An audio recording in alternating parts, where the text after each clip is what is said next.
You are listening to the Hello Sport Podcast. All right, welcome back to the Hello Sport Podcast. Home of unqualified opinion and unwavering bias.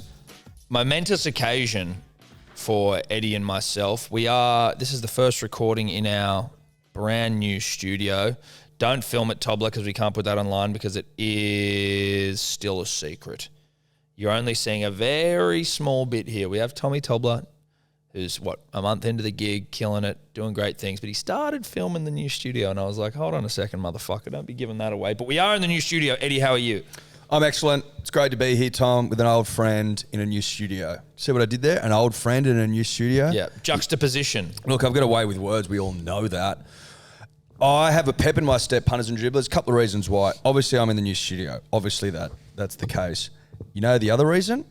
Didn't have to get up at Sparrow's Fart to come in and record. I got to come in on my own terms. Yep. And when you come in on your own terms, it does something to your psyche, and it's all good. Yeah. It's all great. It's real mogul territory, I think, where it's just like you do what you want now. Yeah. Like, I now know how oil barons and shit feel, you know? Yeah. Like a .com billionaires, Silicon Valley types. Yeah. I feel like I know how billionaires wake up now.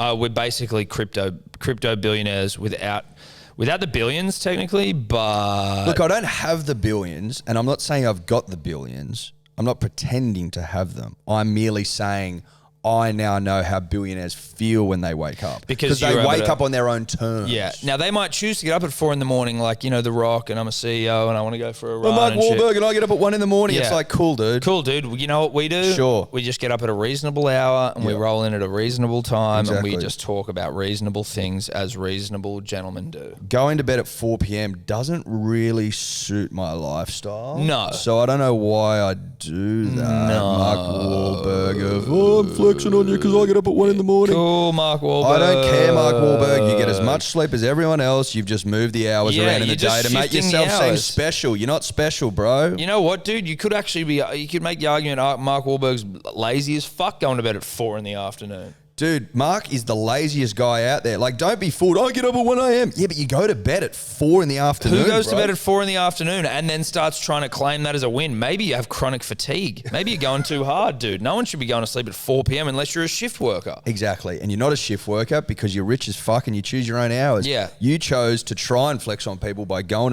up at 1 a.m. But we see through the bullshit, man. Yeah, because there's no way that you're not sleeping a normal amount of hours, because otherwise you would pass away. There is a specific amount of hours required to exist as a person, right? He goes to bed at 4 or 5 p.m. That's a fact. Yep. Now, is that ridiculous? Yeah, it is, because imagine if you went to bed at 4 p.m, you wouldn't be able to go out to dinner with anyone. You wouldn't be able to see anyone. Listen, Eddie. Your kids would get home from school and you'd be in bed. I don't know if I've ever mentioned this on this podcast, but I used to work in radio. And I used to work in breakfast a couple of years ago. I got made redundant again. I don't know if I've ever told that story. Yeah, I got sacked. I've never heard that I got before. sacked. I used to get up at 3 a.m. So, you know, someone like The Rock can eat a dick, because I don't think even he gets up that early.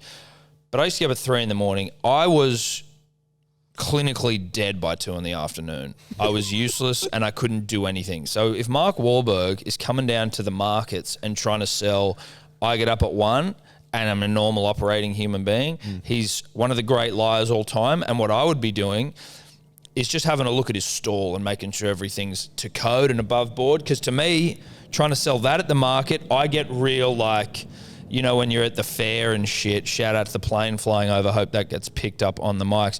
But you know when you throw like a ball at like the stacked up milk bottles and they don't fall over because they're glued together, that's the vibe I get from Marky Mark at the markets. You reckon he glues his bottles together? Yeah, Marky Markets. Are you trying to say that Marky's a bit of a carny operator? I'm getting real carny vibes from Marky Mark. It's like that guy where there was the ladder, and if you walk to the end of the ladder, you get $50. But the carny'd always put his big fat mitts on the bottom of the ladder and like shake it. You're like, hey, Carney, we keep did your fat mitts off it. Yeah. And then you show me it's possible by running up the ladder yourself indicates that if your hands aren't on it, it's doable. Yeah, I'm not going to be trying to achieve this thing with you shaking on the ladder. Now, listen, I will say this, Eddie. I'm pretending to know what you're talking about. I've never heard of that before. Well, you've never been to Dubbo Show.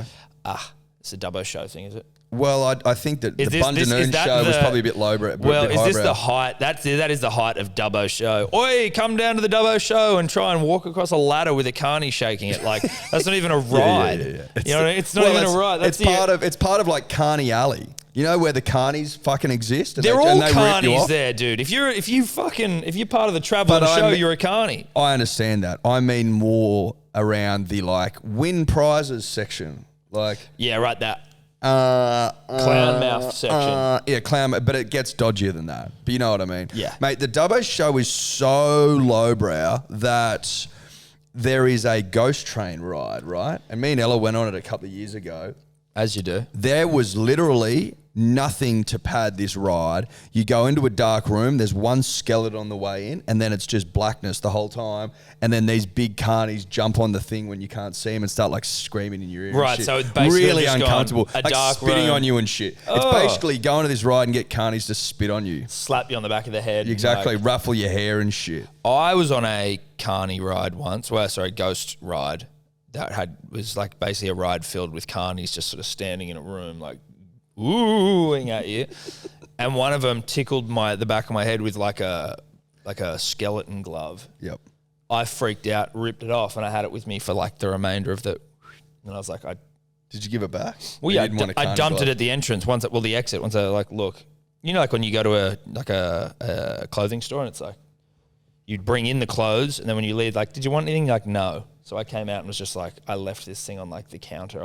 Like when you try things on and nothing fit. correct, Because you're pretending like you're a 32, but you're a you're 38. really 34, 36, 38. Yeah. These days, 36. So these won't fit. Well, look, I'm planning on squeezing into them. You've got a 32 there, so. You've got a 32 there. That's just like not even about weight. That's just more the general girth of an individual's hips. It's an absolute. Yes. Unless you want us to shave off bone, you're not fitting into 32s. You're not shaving off bone. It can't be done. Well, it can be done, but it's not going to be done. Well, it'd seem like a lot of work for just a pair of jeans. You know? Look, you're not going to be shaving off bone in just jeans. Let's be honest. JJ's. Do they have that? Pay an extra, 15% and we'll shave your hips off for you? I don't think so. mate. I'd consider it. Bit of sculpting. Sure. Anyway, Edward, we are here in the new studio. We are. And it's a great day. Beautiful sunny Monday. Thank fuck for a little bit of reprieve from the rain. Shout out to everyone who's flooding again. That's very intense. Hope you're all doing okay. I have something of far less concern when it comes to the rain, because you do have people who literally have lost everything. And so this is almost insensitive of me to say it, even though I'm trying to give it a caveat. But my house is really moldy. Have you got down and dirty with that mold? Yeah, we've got down and dirty. And again, Wasn't last Tuesday supposed to be get down and dirty day, and then you brushed it because we had other things to do? no, not last. Yeah. Yeah, no, yes, that's right. So it was meant to be get down dirty day, but I was like, listen, it wasn't. I was like, I might have time on Tuesday to get down and dirty and clean some mold. But I also put in, this is with my lovely wife, I said, but Tuesday's still a day of work. So if something comes up, which it did, I'm going to have to bail and get down and dirty day. And that ended up being the weekend. It was a get down and dirty weekend. And I cleaned the fuck out of the house with mold. And a lot of mold in the house. How much? Dude, heaps. Give me a number. Well, how do you? I don't know that mold is described in numbers, in numerical. Well, it can How be. many molds? 10 molds? Well, I mean, like, It was all over the windows. It was all over the wall. We had to wipe down all the walls. where wasn't the mold? Well, I mean, that's difficult. It was because if you see it, you get it. It's not necessarily everywhere. Like, for example, in the office, it was along the table. It was on the table. I was like, what the fuck? I haven't seen it. It was on glass windows. I've seen mold get to work on glass. I've seen that. I'd never seen it. I've seen that before. It was in clothing, so we've obviously been washing clothing for like 6 weeks.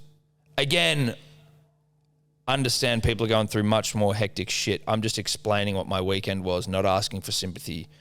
I am asking for understanding, though. And my house is moldy, just understand that. But not anymore. So you've done it? But What do you it'll come use? back. Anti-mold or are you using vinegar? Vinegar, baby, vinegar. Why is it that vinegar is seen as a Anti-molding agent. better anti-molding agent than anti-mold? I'm going to say this. And I don't know. I'm looking for answers here. I'm going to say this, and this might get some people offside. It might make people uncomfortable. I think anti-mold is big business, and it's, dudes trying to just like, oh, it's anti-mold, so I'm going to whack on an extra fucking couple of %. Yep. Whereas vinegar is vinegar, and vinegar is good for many things, and it's versatile. And so... Cheaper.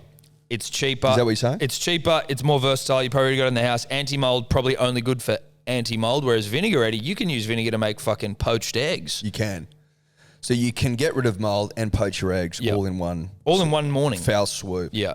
That makes sense, dude. That So- makes a lot of sense. Vinegar has antifungal and antibacterial properties, and the acetic acid that is in it, it's got a high level of acid, helps to disrupt and stop the growth of mold and fungi. See, look, Dio, you're on today, mate. Yeah, you I are. feel like you feel at home here. I do. This chair is very comfortable. I was just thinking, if I close my eyes, it is very soft and all-encompassing for my small body, so I could easily drift off it. Dave just is wrapped up in that chair. Dave's in a chair that you won't see because we have plans potentially for that chair he's in. We might have plans for that chair, but also now we're looking at Dave.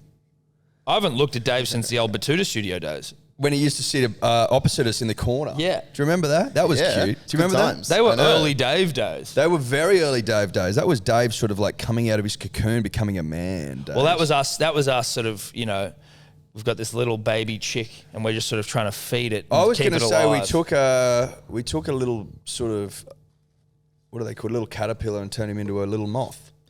The You very could've said hungry butter- caterpillar gets into a cocoon and then becomes a butterfly. Yeah, Yeah, I was but hoping is he for a butterfly? butterfly. Oh, Okay. yeah, right. He is more of a moth than a butterfly. more of a moth. No, definitely. What is a moth similar to a butterfly in that it was something beforehand? Yeah, or is I a believe moth so. born a moth? I think moths and butterflies are from the same genus. Genus. I think it's yes. I think it's just genus, but I am also just making that up. Yeah, I think Genus species. they Sure. both do go through the whole process of being little worms and turning into winged creatures. But it says the main difference is appearance. Moths tend to be stockier and have furry bodies. Butterflies are smooth and lean. Yeah. But so caterpillars become moths or not? Or are caterpillars exclusively becoming butterflies? Look, No, this is why you're here on caterpillars Monday turn Pod. into butterflies or moths. Huh? Caterpillars turn into butterflies or moths. Yeah, but I think if you're a caterpillar going into your cocoon, do you know you're coming out a butterfly, or is it like you might come out a moth? Because that'd be tough. I think, look, I'm prepared to go out on a limb here and say it's a coin flip. You just go in and go, I'm coming out either a furry, stocky moth or a beautiful, lean butterfly. I think it pretty much is, because it says here there's no reliable way to know which it will become just by looking at it. And the whole process is like, I still don't think scientists fully understand, because the animal pretty much breaks down its entire existence and turns into just goo and then forms a solid body again. It's Really? super They weird. become Yeah. goo? Yeah. Look, I don't think that transformation is thought about enough. It's slept on. It's slept on big time, dude. A caterpillar goes to sleep one day in a little fucking house it builds itself, turns itself into goo, and then comes back as a butterfly. And some butterflies are not to be fucked No, with. they're gorgeous. They're gorgeous, big, beautiful, proud creatures. Dave, obviously a moth, so he's more of a sort of a hairy beater. Yeah. Stocky. Well, just more of a hairy, couch potato. Moths like to chill a lot. Moths like to, look, if you don't think moths Moths like to smoke roast billies. them up, Yeah. then you aren't paying attention. Moths definitely roast them. Whereas butterflies are sort of a bit more, they're very elegant and, I think, shout out to that bloke. Shout I out to think the blower that, right is that outside. loud? we are in a busy area of town, punters, dribblers.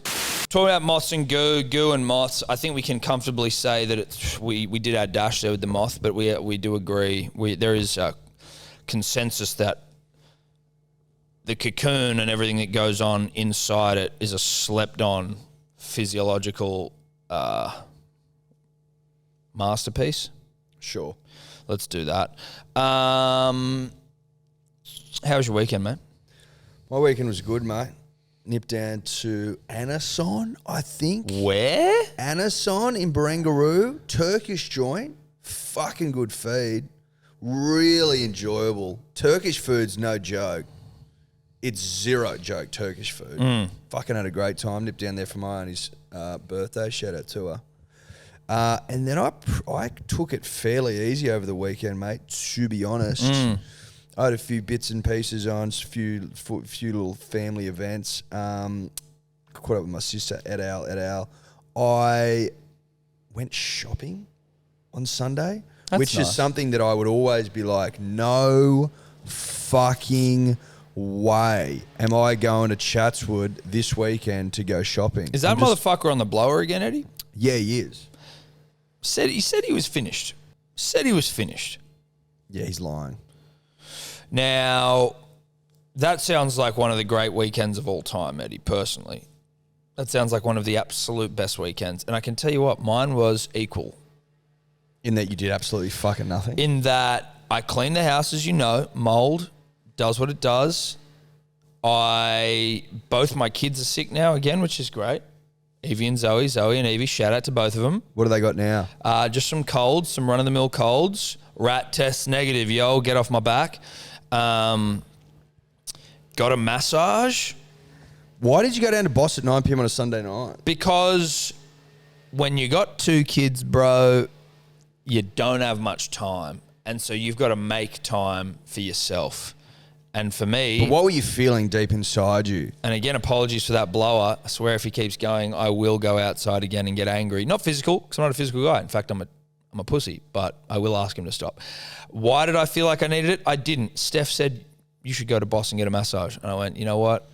Why did she say that? Did she sense something deep inside that Tom needed a bit of love? Again, when you, it's not just about having kids. I think as well when you have such a well-oiled machine of a relationship, famous last words, and you're looking out for each other. Famous last words. I think sometimes you just notice, hey, listen, I think that my significant other here needs a break, needs a breather, needs a mid-sized Thai gentleman to just crunch the fuck out of his back. And so she saw that. She booked it in for me. She realised you needed a good crunching.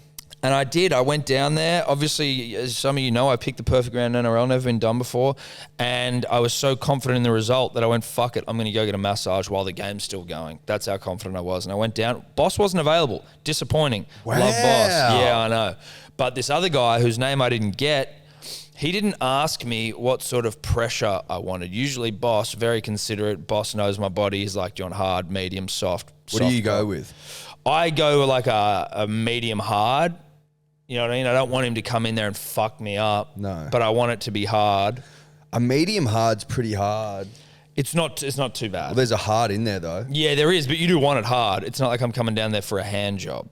So I do want medium hard. But this gentleman did not ask me what I wanted and just went straight to hard. And before I knew it, he was literally on all fours on my back and like kneeing up and down my back. And I'm thinking, okay, this is all right. Okay, this is fine. I want to know this about masseuses. Do they go in with like a game plan in the sense of like, do they go, all right, I'm going to work the middle of the back, then out to the arms, and then back to, like, do they have a plan, or do they just go, fuck it, I'm just going to pound this out, and then I'm going to go to the arms? And then you know what? I've got to fill an hour. Let's go back to the middle of the back. Because after he came back to the middle of the back for the third time, I went, okay, dude, you've already tenderized the meat that is my back. Now you need to stop. Or just calm the fuck down. Look, I'm not a masseuse, which may come as a shock to some listeners. Well, it's shocking to me. But I would think that there is probably a little bit of an element of horses for courses. Now, you know, it's going to take longer on big bods than it is on smaller ones. But I do think from a masseuse perspective, it's a little bit like brushing your teeth. You always do the same thing. You know, you've got your routine and that's what you stick to. It's same with the shower time. Where's the soap go and when and for how long and in what order? I mean, I think we all have a routine that we stick to largely. I don't think the masseuse is any different. But again, there would be a little bit of an element of horses for courses. This bloke's tight in this area, need to pay some attention here. Yep. Et al. Make sense? Yeah. Well, he fucked me up good and proper to the point where I did ask him to slow down. Or calm down, not slow down, just calm down a little bit, dude. And then you told him to woo up. I just told him to woo up, soften me up a little bit. But then he did some like weird stretching shit to me, and I was like, oh my God, I thought he was going to break my lower back. Like he mounted me essentially and tried to twist me in half. And as I'm doing it, I can't help but go, in this very quiet, like, tranquil Thai massage place. And then I'm there like grunting like I'm trying to squeeze out a big deuce. Like a fucking stuck pig. Yes, exactly. What are you getting out of that? Because I'm not a big masseuse guy, as you know. No, it is good, dude. It's relaxing. But even though it sounds doesn't like it's sound not. relaxing. No, though. I know. Because the way you sound like you're grunting like a stuffed pig. You sound like you're in pain largely. You've got to tell this bloke to woo up. He's going so hard. What exactly is relaxing about that? There is something relaxing. Even though it hurts, you feel good when you get out of there. It's kind of meditative. Your mind you feel just good when you get disappears. out. Yeah, even when you're in there though. Like I still felt good when I was in there. You know what, dude? Having a fucking mid-sized Thai guy on your back feels good. I can't deny it. Especially when you've got to ask him to slow down. Yeah. Got to woo up on me, please, sir. You're breaking me in.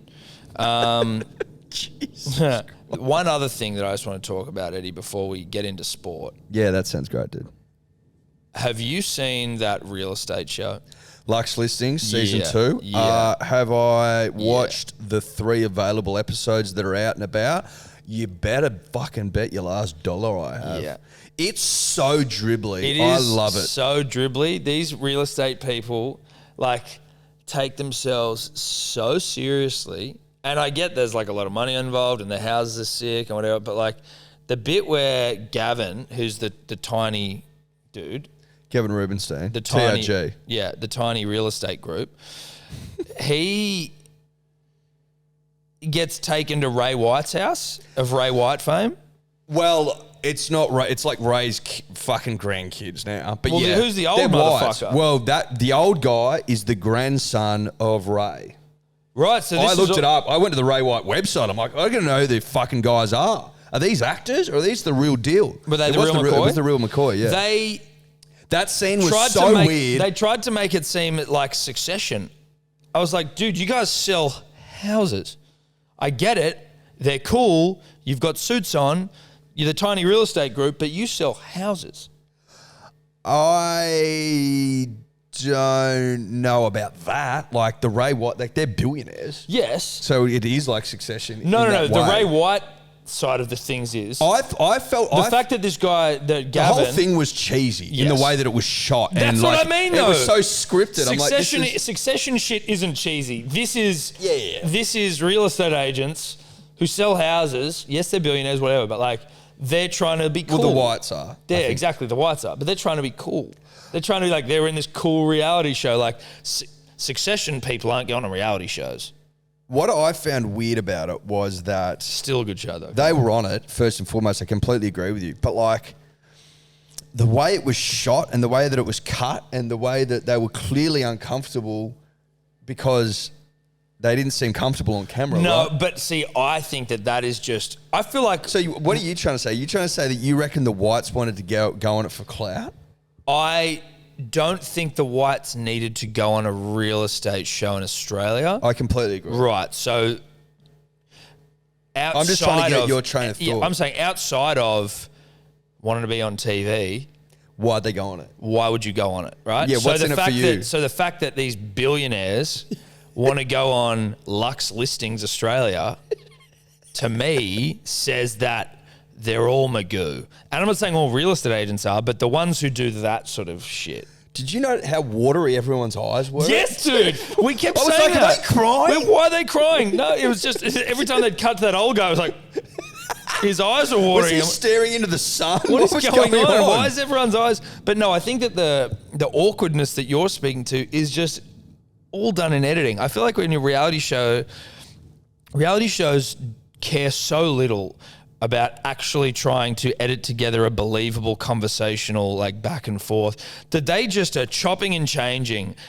I think if you were to see how that real conversation went down, none of it would have been in order. no. No. I just think that the sequence, just cutting it all up, because there are times when the guy's like, the Ray White guy's like, you know, we're really happy to see you. You're doing great work. And then it cuts back to the other guy and he's like scared. And he's like, I just didn't know why you wanted me here. And you're like, This isn't how this conversation went. If it is, then these are psychopath humans who don't understand how to talk. No. And they like would go around in a circle and they're just all looking at each other and just cutting from They emotion just to cut emotion. to stairs, But what dude. about when he got there and he's like, you know, we'll go to Brian later, but come into the kitchen. And then they go into the kitchen and he's like, nice artwork. He's like, yeah. And then they leave. Then they I'm leave. Like, what was the point of that scene? That's it, dude. That's what I mean. It's a. And then they went down to the next level and they're like, what a view. And you're like, you can see the view from the other floor. Yeah, and the old guy's And then just Brian's standing out on the down grass in the wind. I know. Dude, Sorry it if was you haven't so seen good. it, punters, dribblers, but it's a hell of a show. Are they billionaires, like the Whites? The Whites. I'll have a look. I was Because going if to say. they are and they went on, like, I know I'm sorry, but you're rich enough. that house indicates that you're well off. And Yeah, you're that, rich that enough. was a serious house. That was a serious house. I also would love to know the dimensions of Gavin. He would be one. He'd be less than He'd 170? be 5'2". Do you reckon he's less than 170? So What are you talking? 100%. the Ray White family is said to be worth more than $350 million. And that's like internet. So there's obviously some more hidden money that Yeah, I'm the sure. internet doesn't 350 know million about. is fine. The Gavin- Ray White Group does like 96 billion or something in fucking revenue. I was reading. That seems like a lot. Yeah, it does seem like a lot. I'm looking The for house was very nice. The Whites, I think, look, let's just say this, punters and dribblers. The Whites were too wealthy to be going honest, on Luxe Listings season 2. I think that's what we can establish. I think we can establish Luxe Listing Season 2 seems a little bit beneath the Ray White group, like the heads of it. The two fucking... No, the owners. The owners. I assume I think he's like the chairman and then his son's like And the like managing director. Allowing themselves to just basically... that. It seems to me like they've gone, edit it however you want. And who cares if it looks like we're all in tears and that the conversation doesn't make sense. If Brian wasn't staring into the sun for that entire scene, then I don't know why the fuck he was crying. Dude, I don't know what... there isn't... But so did Gavin. He looked like he was crying too. It's true. They all looked like they were crying. It was weird television, but I was loving it. Absolutely loving it. I also went to school with one of the guys I tell in you what Gavin's else annoys crew. me. So did you. I tell you what else fucking... Yeah, I know. I tell you what else really annoys me about that show? When they're cutting them around in the car and I'm like, they're in fucking Vaucluse and then they're in Rose Bay and then they're in fucking North Sydney. I'm like, yes. why don't you just cut it together properly? Because they bank on the fact that the majority of people watching it don't know where they are. You know what I mean? Yeah, but I do and it really annoys me. Yeah. I don't know why it No, does, I but get it. fucks I me get right it. There's off. many things, but I would say this. Don't worry too much about that. What I think we need to get to the bottom of Yes. is why the two heads of the Ray White group, 90 billion a year or whatever you say, why are they going on Luxe Listings Australia? And is that a clout chase? Is there any other reason? You know what, Tom? I was thinking at the time, and it's like now that you've sort of brought it up again, it's become more and more confusing. They're not just in Australia; they're in like fucking a lot of other countries. I think they're in India and China and Singapore and fucking New Zealand, you know, Indonesia, etc. Don't hold me to those countries, but they're in a fuckload of them. Why these two motherfuckers, especially Brian, who's got to be into his 70s, well into his 70s. Is Brian even watching TV anymore? What's Brian on there for? I'd be like, no thanks. Yeah, you know what, dude? No I'm- thanks. nah, I'm done. sweet. I don't need Luxe to go on. Listing season 2, you said, son? Yeah, it's not really my thing. Yeah. For Amazon Prime subscribers only? Also, like, what are the other like businesses in Ray White thinking? They're like, you are so clearly preferencing fucking Gavin over everyone else. Well, that too. do you know what I mean? Yep. Like, they're saying, oh, we need you to slow down because you're growing too quick. But then they're in reality on a show with him. Like, it's Gassing him the counter- fuck up. Yeah. Well, obviously. I mean, what? Shock horror reality show, not exactly what it seems. Anyway, shout out to Luxe Listings. I will continue to watch it. Look, Gavin does fucking well. He does phenomenal numbers. I think he does great numbers. That we do know. He does great numbers. He's a good real estate agent. I also don't mind him on the show, but I just think all of those real estate agents who play that, like, I think Simon Cohen comes across pretty well. is he the buyer's agent? Yeah. I had never even thought about buyer's agents existing until I saw that guy. And I was like, of course there would be those people. It's just Being like, a buyer's agent would be way better. that'd be way more fun. Buyer's agent, you just go out and go, what about this one?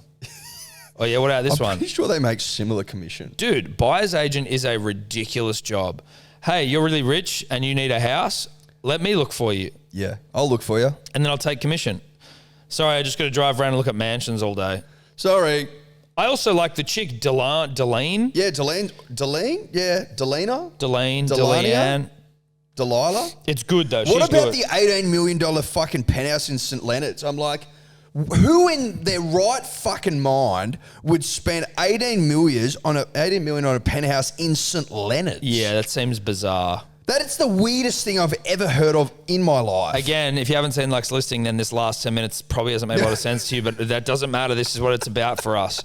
I'll tell you what else, the one right around the corner from my house, Bellevue Hill, the one that was like a record, that's what kept pissing me off on the show they kept going like, the Sydney housing market is amazing at the moment. I'm like, for you motherfuckers. Yeah. For real estate agents, it's amazing. But for everyone else, it's fucking atrocious. He's like, I can't wait for this. I don't want this to ever end. I don't ever want this to end. We all want this to end, For bro. the fucking 8 of you who are actually selling houses and making all the money, you sons of bitches. But there's one in Bellevue Hill where she was like, yeah, it was a new record for like cost per square foot.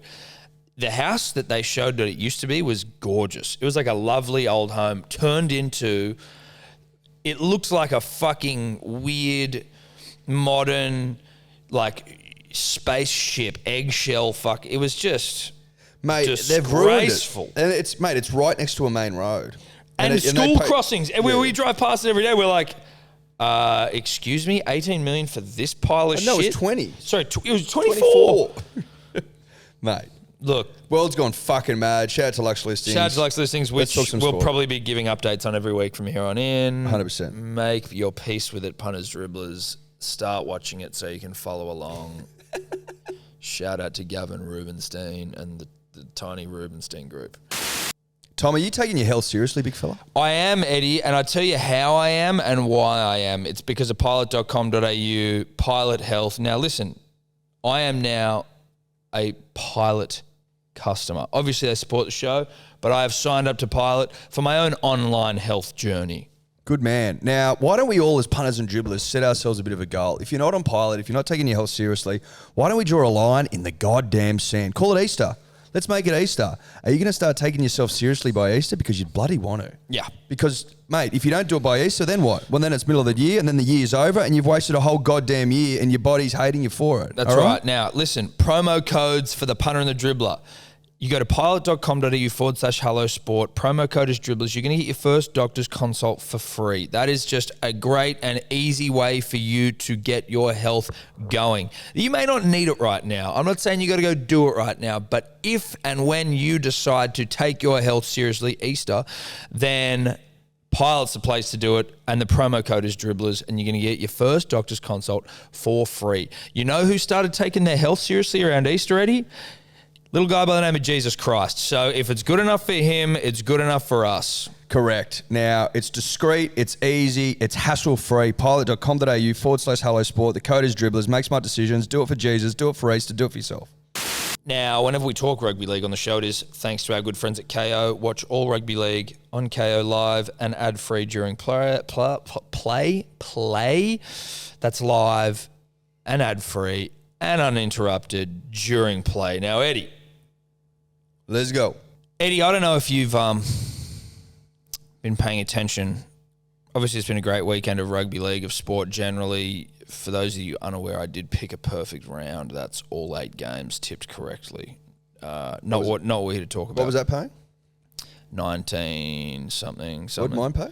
Yeah, but I put it in the unit scooper. What'd mine pay? I got 19 units. What'd mine pay that? You paid great. 28.33. Yeah.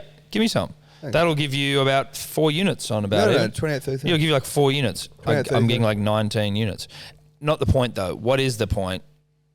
Aside from the fact that you and I clearly know our rugby league, have you seen the latest video to make its way onto the internet that shows 2 very intoxicated, allegedly, Brisbane Broncos players getting in a stink outside of KFC?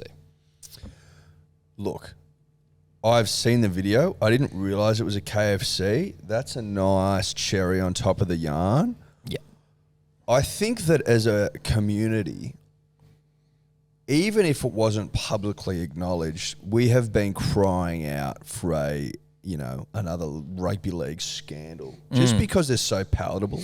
Yeah. They're so delicious. The season's needed one more than we realise, I think. More than we realise. And now that one's arrived on our doorstep of, David versus Goliath, as it were, I can't tell you how thrilled I am to see it. It's fucking hilarious, is what it is. And now that you've told me that it was out the front of a KFC, yeah, it adds another layer to it, it's doesn't just it? another bow, baby. So I've watched the video a few times. One thing that pains me greatly, Pardon the pun, was how short the video was. Like, why would you only film a small amount of that? Secondly, is just the audio. I can't 100% make out what's being said, but I'm pretty sure at one stage hear Payne say, "Don't step on my shoes," which, is that what they're biffing about? Apparently Kelly said that. Oh, Kelly Kelly said, "Why would I step on your shoes?" Payne called Kelly a effing C, to put it in PC language. An effing C? So hang on, let's unpack this. Are you saying that Payne has accused Kelly of standing on his shoes, and Kelly says, "Why would I stand on your shoes?" Is that how this started? Do we think this is a biff over shoes, clean shoes? Is this a shoe-based biff? Now, if he's got new suede on, or new TNs, I think Payne probably a TN operator. suede tan. New suede TNs. Yes. I mean, look. Stranger shoes have been. Stranger shoes created. have been worn. Yeah. I'm just trying to find out what would get Payne going. Maybe if they're all white, freshly minted They did look tans. all white. They looked all white. I can get that because once you get brand new white shoes that aren't leather scuffed, it's all over. Well, the countdown's basically on to when the shoes are fucked. As soon as you get new white shoes, it's basically just a matter of time. Now, Payne here, it really is David and Goliath. Payne has got him around the throat. Yes, he does. Bum bag, hat, white windbreaker. Albert Kelly, who I believe just broke his fucking Liz Frank bone in the last game. Liz Frank. Yeah, the Liz Frank, not to be mistaken with Liz's sister Anne. No.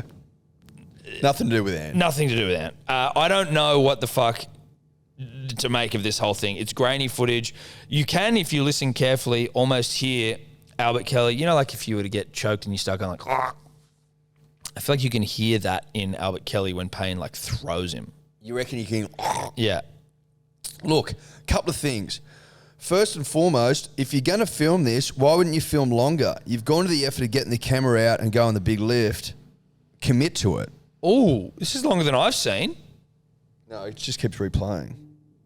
See? It's 24 seconds. Oh, no, this is longer than I've seen. Oh, no, that was a replay. Why is it replaying?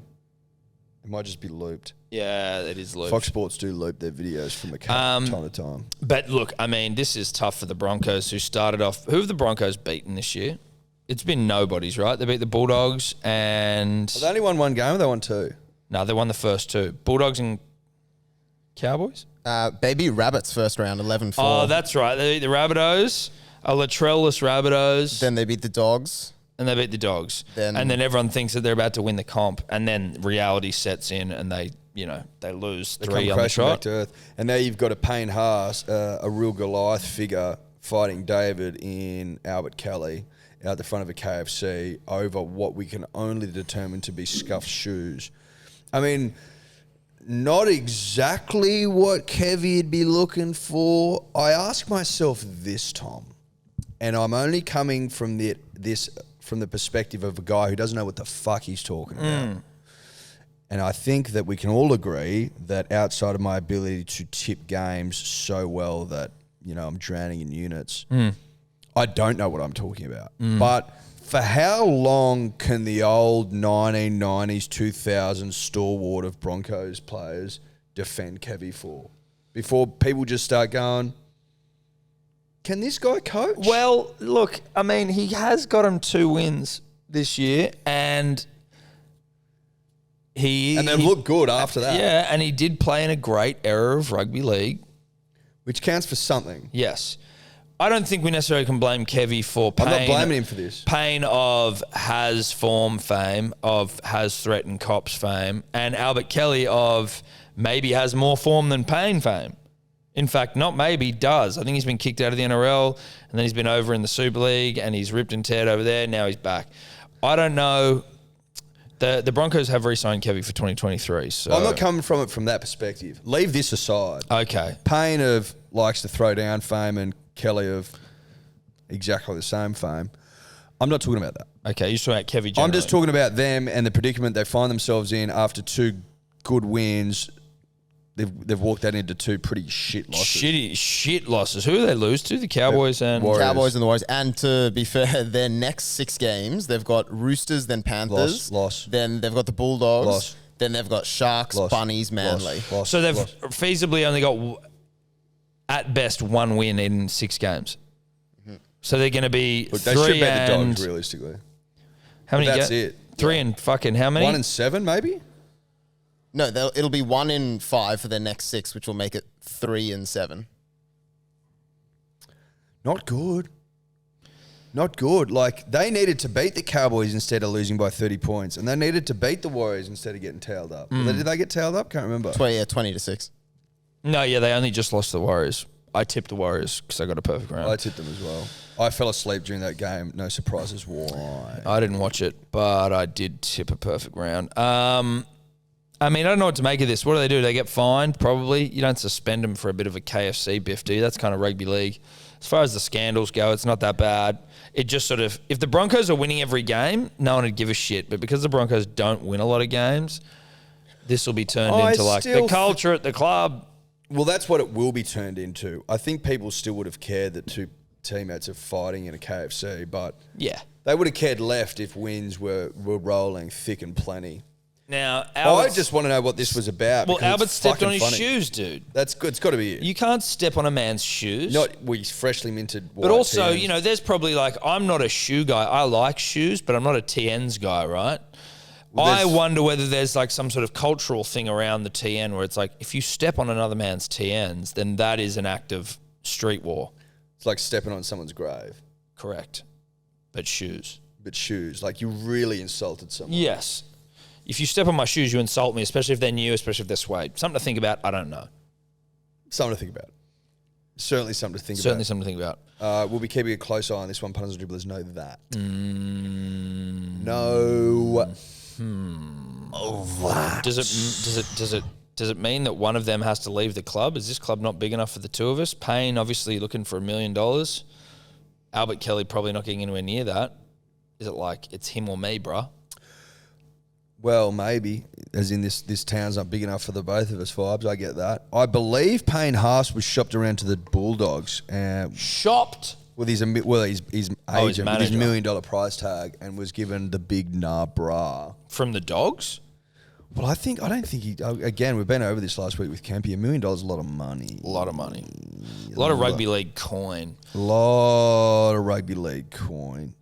In other trade news, Tom, while we're here, Harry Grant re-signs, Pappenhausen re-signs, and Jerome Hughes re-sign. And Xavier Coates. Xavier Coates re-sign. Yeah. There are a lot of really high-class re-signings. It does illuminate something for me, though, Thomas. Yep. Munster hasn't re-signed. No, because they want him to take less. Where do we think he lands? Oh, I mean, David? if he goes anywhere, he goes surely to fucking the Dollies, the fish. Because the fish, I believe Ponga, at least Fox Sports reporting, Ponga going to Narborough, the Dolly's going to re-sign big with the Knights. Wants to finish his career finishing 10th, 9th, 10th, 8th, 10th, 9th. Yeah, 10th. he obviously doesn't. He's not Ponga not looking at sort of comps in his future. That's fine. No disrespect to him or the Knights, but that's just an absolute.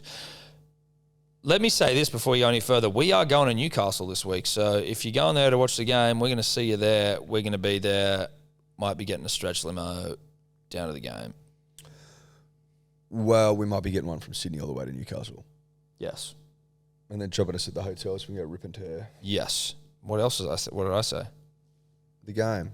I was just Same being shit. specific. Yeah, right. You wanted to give them our itinerary specifically. Yeah. What time are they picking us up? 3 o'clock. Okay, right. What time do they foresee us getting Expected to be getting there about 5 o'clock, punters and dribblers. So Okay, we so should be at the pub by 5:30. there? Do we have to check into the hotel first? I think we check in at 5. We're out the door at 5:30. Okay. With our skates on. Yep. We'll be ripping. We'll be tearing. We get to the game probably 7:45. Right before kickoff. Have we got tickets? No, we haven't. No, Anyone we got haven't. a box? Do we want a box? Well, I was thinking maybe Pride's dad could give us those ones that he bought. Well, isn't Pride's dad going to be there? Yeah, but he wouldn't have all the seats. We take their brother's seats. Yeah, okay. Look, we're making assumptions about We where are. we'll be sitting, but it doesn't really matter, does No, it? it doesn't. We'll be there. We'll be square. Anyway, Ponga potentially staying with the Knights. What I thought was interesting, did you see that Luke Brooks is apparently going to be getting over $1 million next year at the Tigers? Yeah, 1.1. Now, I think that would be like a back-ended situation. Yeah, As opposed to him having re-signed for 1.1 a season. agreed. But the fact that Luke Brooks of Madge reckons he'll play for Australia fame is getting $1.1 million in the year of 2023, there's something wrong with that situation. Yeah. There's something wrong with that situation. I think this is a beautiful place to segue into the Thursday night game. Yep.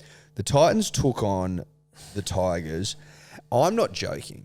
If you watch this game, you would have to agree. It was probably the worst game of rugby league I've ever watched. It's the worst game of rugby league ever played. Which made it one of the best because it was so shit. It became one of the best. Became a joke.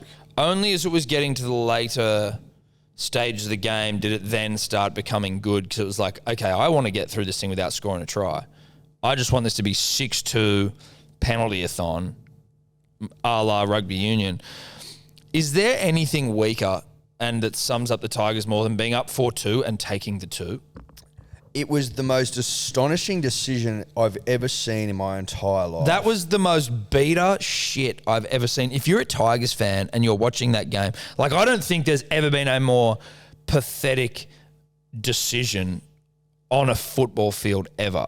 And I'm saying there have been beater teams for years. Spoon winners, back-to-back spoon winners, whatever, loser teams throughout the ages, annals of history. Through the ages, yeah. That's got to be the most soft-cocked, limp-dicked decision I've ever seen.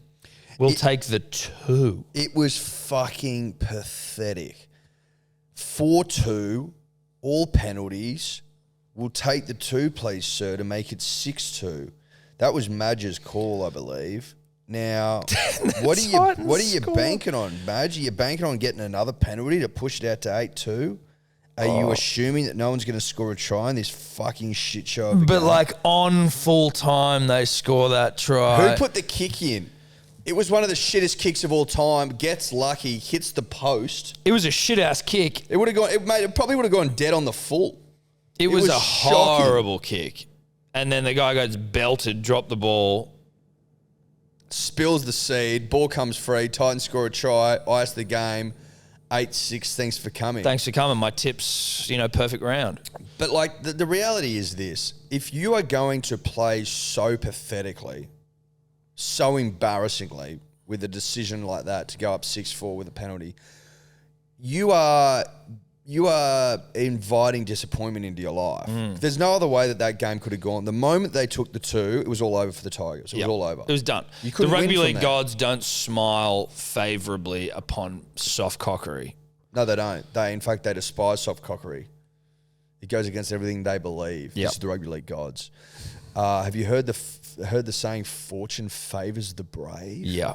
I'm starting to feel sorry for Madge as well. Obviously, when he was misty-eyed in the box at the end of the game, Yeah. if you saw that and didn't feel sorry for him, you weren't human. I was trying to work out whether he looked like he had those Gavin Rubinstein eyes from, looked like he was crying. I was like, is this legit or is this a trickery? No, I think that was, as opposed to Luxe Listings season 2 when Brian and Gavin look like they're crying, I think he was crying. Okay. Because they've now gone 4 losses on the trot. They are, I don't know what they're paying with the bookie to win the spoon, but they'd be fucking short. Like, he was dragged into the board last year to sort of explain himself. He was given another chance. He's probably the weight of the moment and the situation he's in, I think, was like coming to a realization when he's in the box after another crushing defeat. I think it was sort of like that's where it was all melting in, you know? What are you two fucking... Thanks to Tommy Tobler and his odds here, showing me Tigers are paying $1.72 for the spoon. Pretty Ooh, sure. Yeah, sure. I'd be looking at some value around the Broncos.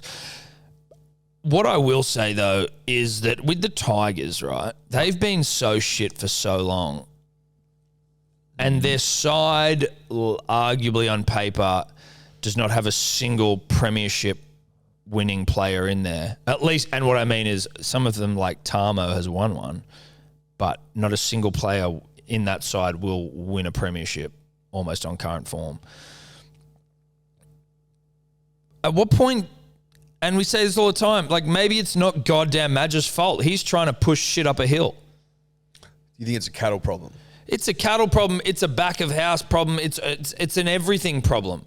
Like now when you see how shit they are, you're like, damn, who the fuck signed off on Tales of Tiger Town? Who thought that was going to be a good idea? Madge was asked about it. He goes, yeah, I wouldn't do it again. You're like, what? Who fucking allowed that to go through? That's ridiculous. You guys are the worst side in the comp, and you want a documentary made about it? Well, in fairness to them, they weren't the shittest side in the comp when they agreed to it. They were pretty close, Edward. They've always been pretty fucking close, Tom. I'll agree with that. I'm not going to deny that fact. It's a simple fact. They just find themselves in a kind of a position. I mean, Tim Sheens has come. They've got Coruscant coming. They've got Papali'i coming. Like... Their improvements on the current situation. Tim Sheens was sacked as coach in the span of 2011. Yeah, a long time ago. Right, but what I find crazy in this world... Oh, is that he was sacked? He was sacked because he wasn't up to it. They needed a change. They needed this. And then it's like, oi, you know what would be a good idea? Let's remake Ghostbusters. Let's do the same thing we did before. Like, it's just... You know what I mean? Let's do Ocean's 11, but with chicks. Like, let's just... Why wouldn't you just fucking try something else? What's Tim Sheen's... No disrespect to Tim, who is, like, credentials in rugby league are undeniable. I think it's impressive that he's got Coruscant and Papali'i together. Go there. That's a good point. That's all I'm saying. Like, without him, where are they? They don't have anyone. I wonder whether that's the thing where, like, now they've got Coruscant, Papali'i. They just need to, like, grit their teeth and get through this fucking season. But you'd be concerned though, right? Because the Bulldogs, who got the spoon last year, have signed Matt Burton and Addo Carr and Tavita Pangai Jr. and Reid Marnie comes next year and Kickout comes next year. Like, there's some pretty elite fuckers that are starting to find their way to a struggling club. And then you'd be looking at that going, well, hang on, how are we keeping up here? Yeah, how are they able to get to the Dogs and we weren't able to get any of them? Apparently they turned down Tavita Pangai Jr. and Dale Finucane. Like, what? Anyway, it's crazy. Look, we're not bashing the Tigers. We're concerned for them. We're roughing them up and we're concerned. A good friend is honest with good friends. That's right. Sometimes you got to sit down and tell it how it is. Don't hold any punches and just go, listen, bro, you stink. You stink. And the quicker that you come to terms with that, the better it's going to be for you. We'll be able to find a shower big enough to wash away the stench. That's right. Maybe a gurney. So shout out to that Thursday game. Comfortably the worst game I've seen in 10 years. Yeah, probably ever, Eddie. I think if it's been in 10 years, it's ever. You know what? I'm going to say it, and I'm going to agree with you. It's the worst game of footy I've ever seen. Yeah. Ever in my entire life. The worst game of rugby league ever. So congratulations to the Titans for the Tigers for now holding that mantle deep within my heart. Yeah. I think we should quickly just scoot through the games and arrive at 5 p.m. Saturday? 5:30, 5:30, yeah. 5:30? Was it 5:30? 5:30. Newcastle Saturday, lost the Sharks, so that's all I wanted to say. Fuck Newcastle. Carry on, 5:30 Saturday. Manly goes to Willowvale Oval in Mudgee. We love it there. Fresh off a gritty, grinding, tough 1-point win in the torrential driving rain over a very, very sharp Bulldogs outfit. Very sharp. We go to Mudgee and the naysayers are everywhere. There couldn't have been more naysayers on the weekend. They were naying and they were saying and they were known and they were saying, and the chorus of Manly naysayers couldn't be louder. Oh, you fucking stink. You're rubbish. You're going to win the spoon. Flat track, you stink. boys. Oh, Raiders are fucking good this season. Raiders are going to finish above Manly. Newcastle are going to finish above Manly. Shut your fucking mouths. You're all talking shit. Yeah. Manly gets out there. DCE plays the best game I've seen him play in 5 years. The best individual kicking performance in the history of rugby league is what some people are saying. That's what mate, he was 40-20, 20-40, drop goals, fucking high bombs, grubbers, set restarts. 2040s, 4020s, you name it, baby. You name it, it was done. Yeah. Like, it was so impressive. Some of those floaters he put up into the howling wind. Into the atmosphere, the stratosphere, orbit. Orbit, Tom? Sure. Orbit? I'll go with Orbit. He was great. Foran was great. Josh Alloy was great. Josh Alloy, bro. Welcome back. Thanks we for- missed that motherfucker. Oh, and it was clear to all in sundry. When I saw him pounding the sniffing salts before game, I'm like, okay. Oh, this man's ready to rip and tear. Okay. We Josh need to is go here. forward. Josh is here. Josh is ready to fuck.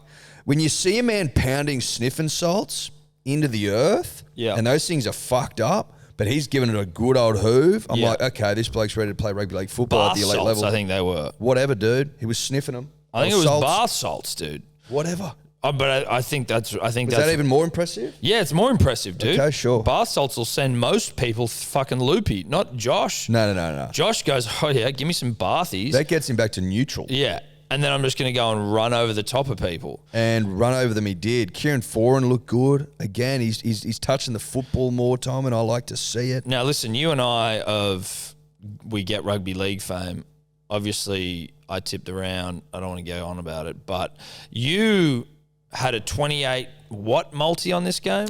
$28.33. I said at the start of the show, start of About Even last week, Wednesdays, punters and dribblers, if you're not watching it, then quite frankly, you can't be helped. I was bullish on my boy, Ruben Garrick, scoring the first try. Why? Because Manly loves run and seed down the left edge. That's where we like to score our fucking meat pies. Until Morgan Harper scored the second try of the game down the right side, that was the only try we'd scored down the right side all season. So we love the left. I saw it. I predicted it. I saw it in my mind's eye, like not much like Nostradamus. I saw Ruben Garrett crossing the chalk, $8. Thanks for coming. Manly winning 13 plus over a very ordinary Raiders outfit, missing a lot of stock. So why $13 wasn't paying, why plus 13 wasn't paying fucking $1.01? Well, they don't get rugby league. Well, they don't get rugby league. And then all I had to do was sprinkle a little Tommy Turbo over the top of that thing, and I got $28.33. It was literally never in doubt. No. I basically had the same bet, except I was unfortunate. Not the first try scorer. Didn't have first try scorer in there, but I did have Manly 13 plus. I had Ruben, I had Tommy, and I had Dylan Walker, who, had he not been injured in that game, would have also scored. Yes, he would have. Had he not been injured. So that was a bad beat for me. It was a very bad beat, but that's fine. Manly got the win. I don't care. What's just good to know, Eddie, is that we're starting to get the fucking mojo back. The wheels, they're turning. They are a turning. I would like to, we still don't have Josh Schuster out there. Still don't have Josh Schuster. We still can't seem to fucking catch a ball or finish a set. So it's good that we're still winning ugly. Sometimes you got to win ugly before you can win honest and true. And hot. We've always said that. I'll say this. Obviously, again, to reiterate Tom's words, we will be going to McDonald Jones Stadium this Thursday night to rip and tear. If you want to come say good day, you just have to come find us. I think Newcastle's in big fucking trouble. I think that people got high on their own supply and started smelling their own farts early in the season. Like, mate, you don't win the comp in fucking March. But it's very Newcastle, and you think about it, Newcastle. They thought they were going to win the comp. They're like, we're going to win the comp. They've been starved of any success. They had triple fucking spoons, Eddie. Like they have started. So to them, a couple of early season wins is, oh shit, we're off to the big dance. It's like, no, dude, that's not how rugby league's played. Obviously, you don't get it. We do. Clearly, we do. I picked the fucking round, but I'm just saying, right, if you are the Knights, they think that they're going to win it after 2 bloody games. We're gonna head down there and pound them in their backyard. Newsflash, dickheads. You can't win the comp in March. It's one in September and October, baby. We know that. Manly gets that. You've forgotten that.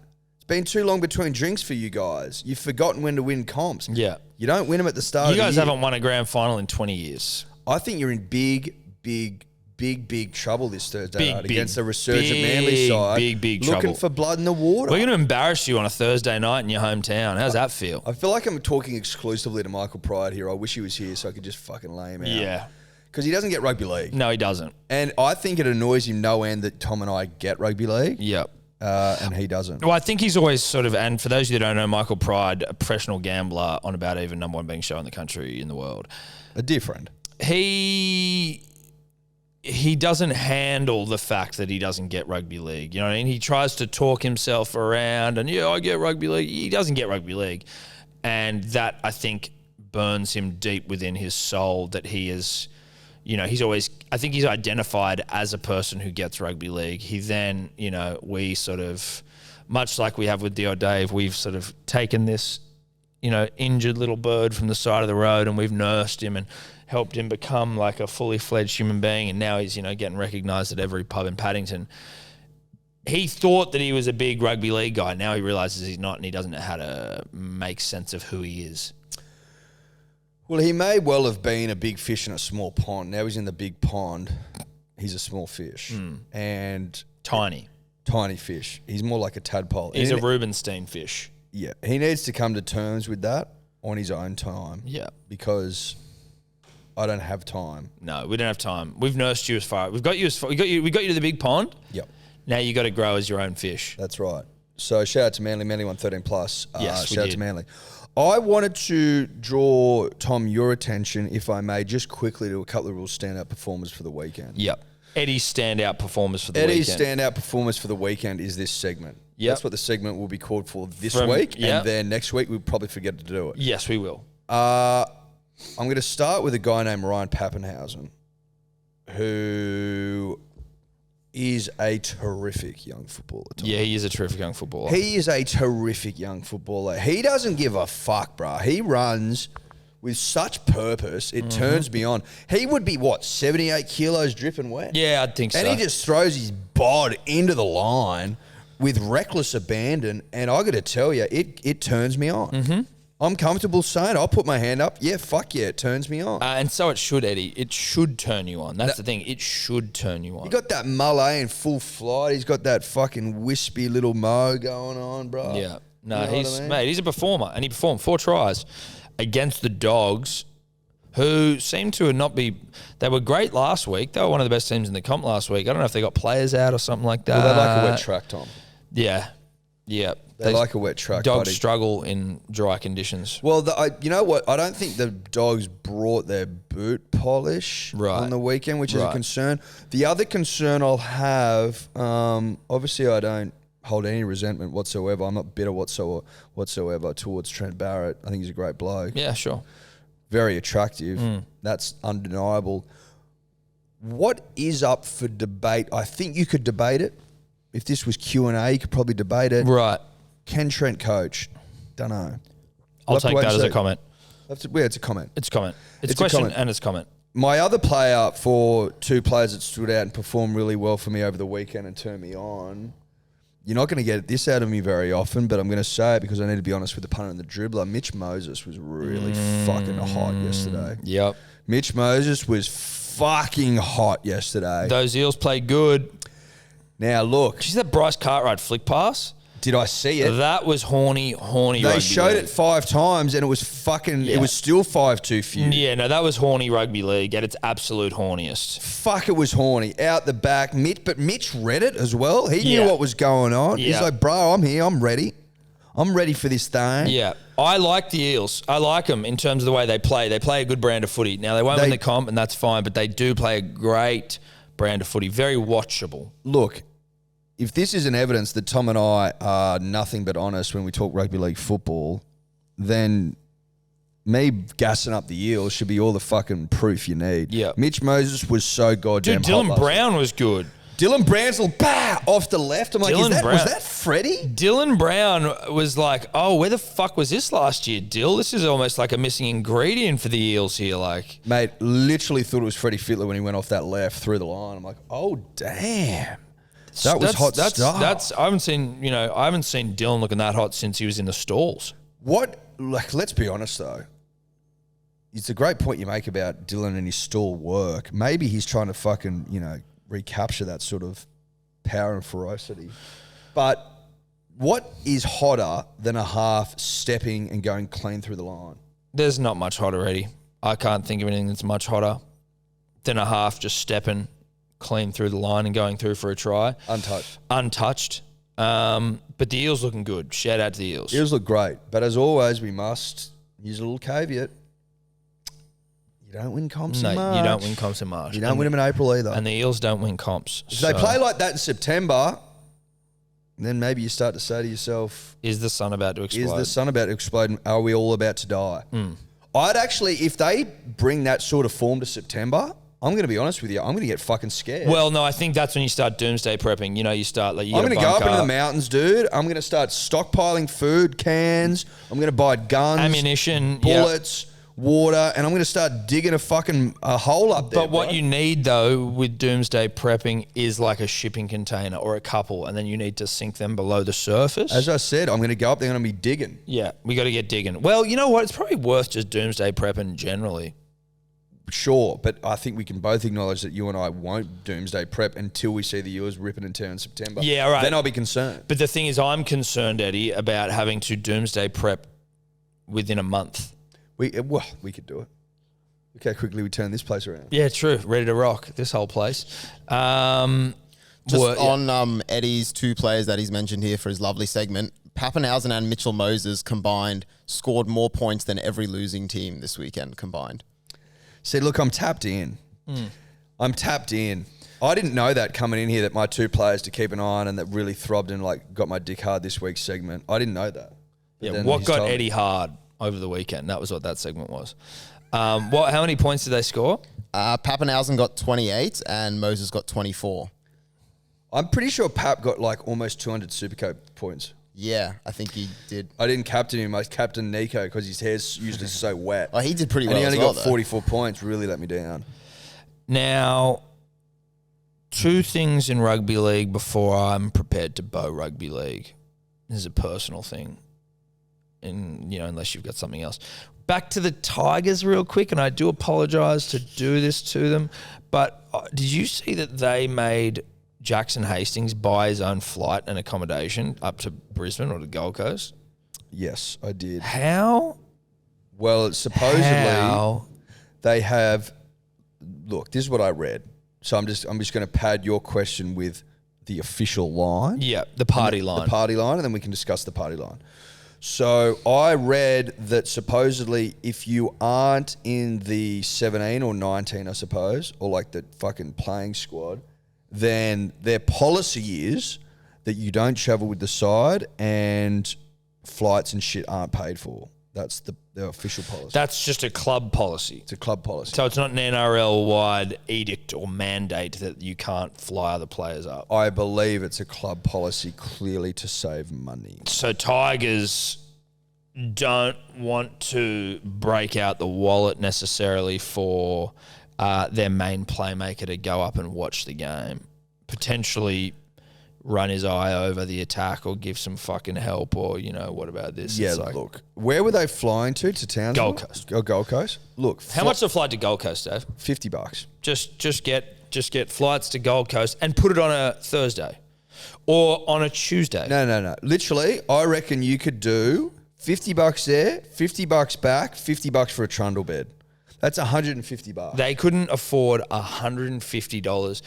We're literally getting a stretch limousine to Newcastle. And they can't afford Jackson Hastings. They're fucking $7 or $6. How much? $106. That's round trip. Is that back? Is that return? It says round trip. That's $106 round trip. So the $150 stands up. A trundle bed's probably At What, best. $45 for Trundle? At best, you're adding it to another one's room. You put him. Maybe $30. Maybe it's You put him at the edge $130. of Madge's bed. Put him at the end. Maybe $130. Instead, Jackson's had to pay for it himself, and you wonder why the Tigers are where they're at. What a fucking joke. Mortifying. The last one is, and I just, the great Brett Stewart's had his fucking Instagram hacked by crypto punks, and I'm feeling bad for him, and I just want everyone to fucking cut Brady some slack, because Brady's obviously seen on someone else's story, I made 150K without doing anything in crypto. Click here to find out how. Brady obviously, I mean, who doesn't want to make 150K without doing anything off crypto? Well, Brett's a smart guy, and he sees an opportunity, and he pounces. Yeah. I There we can't go. knock a bloke for wanting to make a fucking quick buck. No, off crypto without having to do much. And then accidentally getting hacked, and now they've got control of Brett's account. I don't know how. Instagram, if you're watching, Brett Stewart 1 might be his handle. I don't know. But let's get Brady his account back, please, because he is like posting screenshots of bank statements and shit right now, and I just wanted to get back to Brady being Brady and Brady doing Brady stuff. You know what I mean? Yeah. We want to get back to Brett posting old videos of him being the king of Brookie, Yeah. the Prince of Brookie, Prince of Brookie. fucking scoring tries with reckless abandon. Yep. What, 7, 8, 9, 10, 11 tries a game? Yeah, yeah. You know, every Free game. Brett. Free Brett. Please, free Brett. Please, free Brett. Is that... That's Rugby League. Shout out to our friends at KO. Fuck, KO is good. They are fucking good. Yep. I'm sorry for swearing, but God, they get me going. Every game, live, ad-free during play. Like, yeah, bruh. They got the best minds in the business, the best commentators in the business, the best callers in the business, the best graphics in the business, the best cameras in the business. It's all good stuff, baby. Every game. If you love your rugby league, right? If you love your rugby league, if you've got a team that you Do support... you love your rugby league? Listen here. If you love your rugby league and you don't have KO, what in fuck are you doing? What are you doing? It's $25 a month. It's nothing. Switch on. And Switch on. It's not just rugby league. You get all the rugby league shows, your Matty John shows, your NRL 360, your Mayo man Buzz Rothfield. Where else do you get to see a man excrete mayonnaise? You also get AFL and F1 and netball There you go. Super netball. and a plethora of other shit. Now, Other shit. Cricket. go to KO, make smart decisions. Stop making me yell because you're annoying me. Yeah. Shout out to Kate. I don't have shitloads more already. I'm sure you may. But Alyssa Healy is a real motherfucker. Yeah. Thank God you brought it up, Tom, because if you didn't, I was sure as shit going to.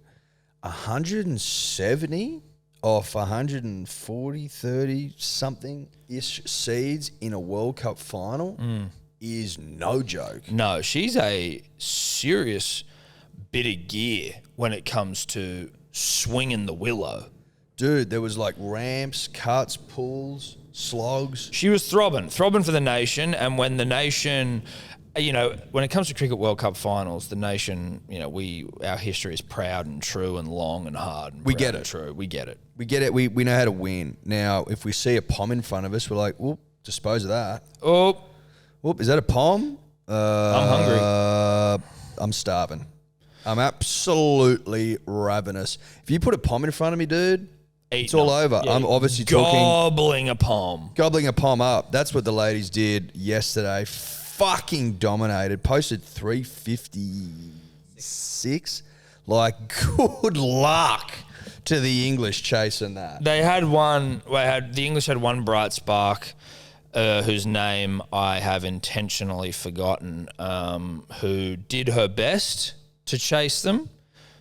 She got 140-ish, but hey, babe, 140 sounds like a shitload less than 170. It is a shitload less.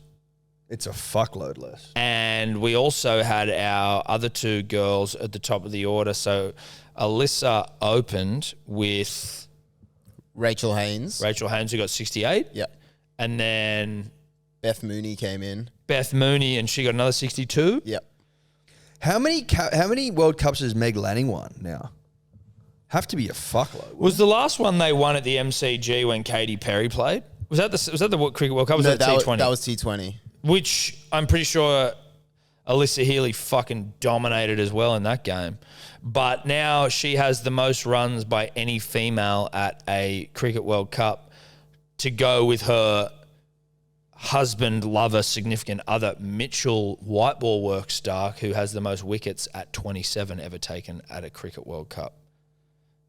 That's quite a partnership. Yeah, dude. If they don't That's quite a partnership. have a Yao Ming-esque cricket prodigy child, I'll be disappointed. I I think the nation will be I disappointed. see great things for that child's future. Great cricketing things. Yeah. I mean, or just sporting, I guess. You know, like I heard Alyssa getting interviewed a couple of weeks ago, I think on SEN radio. Mm-hmm. Her and Mitch have their prized possession. They've got like a trophy room, which would fucking, make your eyes water. But their prized possession is, what's it called? Healy and Stark? Steely? I think it's called the Steely Cup. Stark Healy. And it's a golf tournament they have. And I heard her talking about how I don't know how it exactly works, but she's basically up 2-1 in the Stark Healy, the Steely Cup. So they play each other. Yeah, they play each other. And it got me thinking, like, I couldn't think of anything that's probably like the last thing to ever happen than me and Steph having a rolling golf competition. And it be your prized possession. Yeah, Steph would probably fucking divorce me if I was like, hey, let's start a golf comp. Yeah, because I just want to dominate. Well, I probably wouldn't dominate that much. I'd dominate a little bit, but just the idea, idea of it. I'm not passing any judgment. There's nothing to be judged here. It's whatever you want to do, whatever your relationship is. And obviously, they're both athletes, so they probably like to fucking get a bit of golf in them on their free time. But she's winning.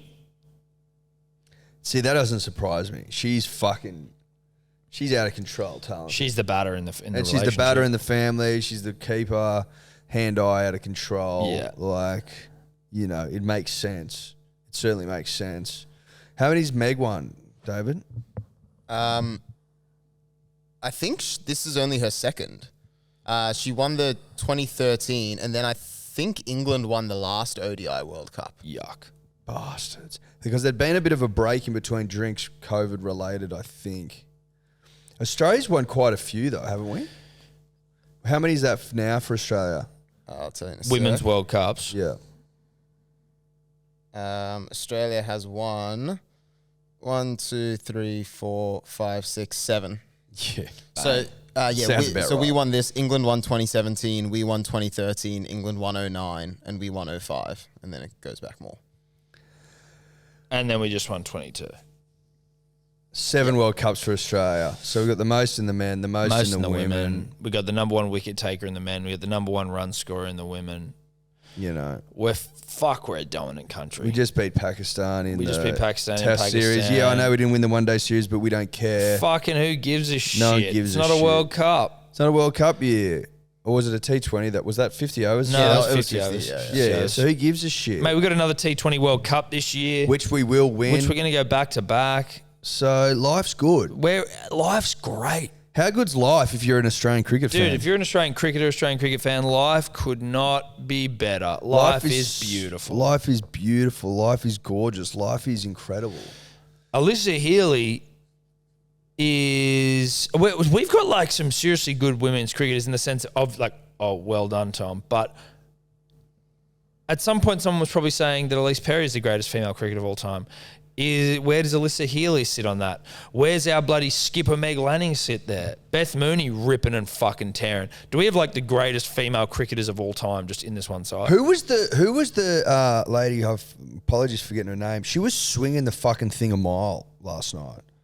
Oh, the ball. Yeah, dude. She started off the innings. Yeah, bro. What? Was that Talia McGrath? Yeah, it could have been. McGrath? Well, it's not a McGrath. But I know. I actually don't think it is now that I say that because I just heard the name. But she was. She was like, hooping them. They were moving. Oh, they were hooping, bro. They were moving. They were hooping. Mate, you like that sort of swing. You don't even see the men's game. Like, No. holy shit, that thing was hooping. I wonder if it swings more like if anything to do with like if you're not bowling it as quick, maybe it is more. Hoopy, loopy? Yeah, maybe you can swing a bit more. And I mean, why am I basing that on anything? I'm not. I'm just saying things. But maybe that's the case. That's what you come here for, to listen to people say things. Yeah. But yeah, to Tom's point before, they kept saying it during the commentary when we were batting that like our openers, Alyssa Healy, Rachel Haynes, when they finally got Haynes out, they were just like, there is no reprieve for England. They're like our whole batting lineup. You had Beth Mooney, Ash Gardner, Meg Lanning, Talia McGrath, and then Elise Perry batting out like 7 at the bottom of our batsmen. Yeah, and like, she's ridiculous. one of the greatest batsmen we've ever had. Yeah. Women, batswomen. She could just put her feet up and did absolutely nothing, and she didn't need to. But she came in and still jagged like 15, 20 runs, just fucking quick. around at the end. Just cheap runs. Yeah. Cheap, easy, pattern runs. Fucking oath. It's just good to see. Life is good. Life is good. And we did it beating the Poms, who suck so much, Eddie. Look, the reality is this, Thomas, my old mate. If they didn't cheat when the World Cup was in their own backyard and rob New the beloved New Zealanders of our home, of their rightful rightful victory, then they wouldn't have won a fucking thing. No. Ever. They'd be winless losers. Instead, they stole one off. They had to steal one. Off us Kiwis. Yeah, it's disgusting. Disgraceful. Now, as we move on, you and I were speculating wildly about the future of Ash Barty as she does bail on tennis. Well, wild speculations where you and I do our best work, Thomas. Yeah, we like to speculate and we like to make sure that when we do, it's wild. I saw a tweet yesterday on Twitter, funnily enough, that I'm just trying to find here for the punter and the dribbler. This is from Tim Thwaites1. Ash Barty won the Saturday ladies tournament at Brookwater yesterday, handicap 2.8, prize money $30. So obviously the prize money's changed a little bit for Ash, but she's out there getting around on the course. Do we see a future in golf for Aussie Ash? She's only 25. Is that correct? Playing off 2.8? Again, a Ash boyfriend. Barty, this shouldn't be coming as like fresh news to the punter and the dribbler. Ash Barty is wildly fucking talented. Her hand-eye is off the fucking charts. I'm not surprised she's playing off 2.8, probably barely fucking playing any golf at all. She'll nip that down well below 0 now that she's got a lot more time on her hands. And her boyf. Liverpool fan boyf is who actually they met at the Brookwater Golf and Country Club in 2016. Oh, so they're Brookwater royalty. They're Brookwater royalty. Did they get married at the Brookwater Club? They're not married yet. They're engaged. Well, that's where they're getting married. On the 18th? I can guarantee you they're getting married there. Does she come down the 18th in a golf cart and he's standing on the green? Yeah, I think so. And the one of the wedding photos is them both hitting fucking driver. Yeah. But also the celebrant is in like caddies, full masters caddies whites. Correct. And you can also bet your last dollar that their gender reveal will be them hitting like golf balls. Hitting golf balls, in a certain colour. Oh, look at him here. God, you couldn't have two better dressed individuals in the photo we're looking at on our huge TV. That was actually the second time she's won the Brookwater Golf Women's Tournament. She won in 2020 as well. Probably the last time she competed. And I think so. And there's a few nice quotes here in the Fox Sports article. Tiger Woods said about her after he saw her swing at an exhibition event. He goes, "She's got a great swing. Are you kidding me?" Calm down, Tiger. Some amateur champion, Louis Dobelar or something, who won the men's championship on the same day, was asked whether Barty could turn professional. And he said, "She's got all the tools if she wants to pursue it. I've seen quite a lot of golfers come from different sports, and she's the one that stands out most by far." Well, listen, I don't want to disrespect two-time Queensland amateur champion Louis Dobelar, but you don't even fucking deserve to sit next to her in the shitters, mate. I think she'll start telling you what she wants to do. Yeah. Two-time Queensland amateur champion Louis Dobler. Look, Louis Dobler, Louis D. I don't think that Ash will be taking advice from you, big fella. Stay in your fucking lane. Oh, you think she could turn pro? Thanks. Now maybe she will after you've just filled her with all the confidence or whatever. You shut up, mate. Why don't you Aussie Ash can do whatever the fuck she wants. Let Aussie Ash be, Be Aussie Ash. Be Aussie Ash, that's right. I think, Tom, if I'm to take a guess, I think she gets married at the Brookvale or the Brookwater to, the doting hubby. What's his name again? Gary? Gaz LFC 90. Yeah, Gaz LFC 90. I think that they... Will she change her name to Ash LFC 90? Yeah, I think so. Well, I don't think she does. She's a. I think she probably would for like government documents and shit, but she'll still be Ash Barty for like. Yes, she'll still be Aussie Ash to us. Aussie Ash Barty to everyone else, but she will be Ash LFC 90. That's right. I think that they'll probably pump out a couple of kids. She'll keep cleaning up the club champs, and then I think she comes out and goes, you know what? I'm going 28. to play on the LAPGA, and she'll Yeah. go win the fucking. She'll probably win every major there is to win. Yeah, sure. I'm 28. I've had 2 kids. Gaz LFC 90 now on the tour as well, giving him some time. Yep. And now we're a power couple. I can afford to do whatever I want. I think we see her on the LPGA. LGBTPA. Correct.